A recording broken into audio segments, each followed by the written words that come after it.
Let's check one more thing out. This is Stephen A. Smith on what should happen with the Deshaun Watson suit. Whether you're innocent like you claim or guilty like they claim, the bottom line is we don't know. But what we do know is that your situation has dramatically impugned the integrity of our league, and we cannot have you being a part of that. It's very, very simple. That's all you have to do if you're the National Football League. What the procrastination about is I don't understand it, I don't comprehend it, I don't get it. And again, with all of these cases, it looks incredibly bad for Deshaun Watson. His camp will tell you, read the reports. You'll understand it's nonsense. It's ridiculous. All of that stuff. The bottom line is when you have these amount of women coming at you this way, it just looks very, very, very bad. There's just no other way around it.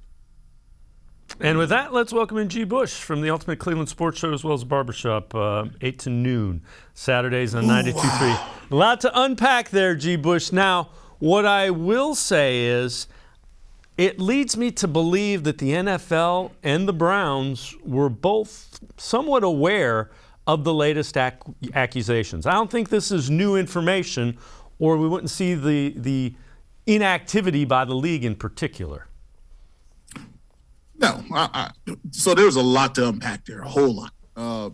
Let's start by saying I don't think there's anything new that the NFL did not know, and that is, that's apparent by the lack of communication. They didn't say, well, we're going to evaluate these new litigations.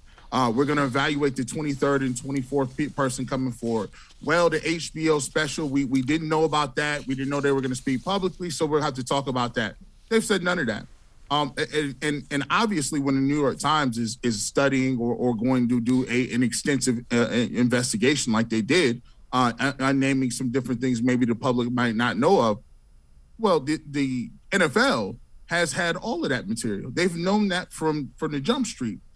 The point of what is happening at this point is everybody, it becomes like the next episode of Jerry Springer, right? It just more and more stuff, the salaciousness coming out. Now it's more 23, 24. Then we heard he has 66 different people massage him. Then, there's so much different stuff coming out that people are now going to the ticket of, well, it just looks bad.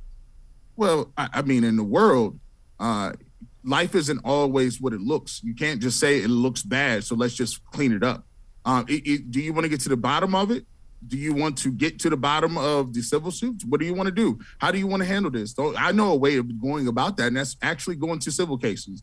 Because at this point, he's doing, the attorney is doing what he's supposed to do. This is out of the game plan. What do you want? He's going to name the deep pockets, and he's smart for doing it. Deshaun Watson has $230 million, but if I want a class action lawsuit, I'm going to bring it against Deshaun Watson. I'm going to bring it against the Houston Texans, and the next person is up is the NFL. Because here, if I can't get $100,000 per person, I really want probably like $1 million per plaintiff. That sounds better. His job is to get the maximum amount of money for his plaintiffs. That is what his job is to do.